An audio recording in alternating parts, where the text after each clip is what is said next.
Good morning. We're going to talk a little bit about freezing and the reverse osmosis unit.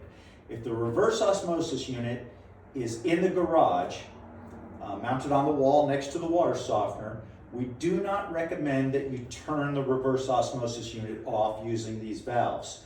We would like water to be flowing through it if it's going to turn into a hard freeze. So the easiest way to do that, I found, is before you go to bed that evening, if you will open up your faucet and let it run. I catch my water the night before, maybe fill up a couple of pitchers so that in the morning I've got water for coffee, juice, and everything else.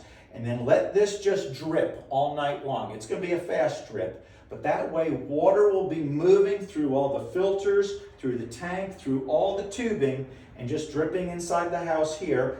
You can even put a pitcher underneath and catch the water that drips all night long. It's perfectly fine water to drink, and it's going to be purified water. Then in the morning, go ahead and shut the valve off. The tank is going to take a couple of hours to refill, but you'll have good water throughout the rest of the day, plus you hopefully caught some.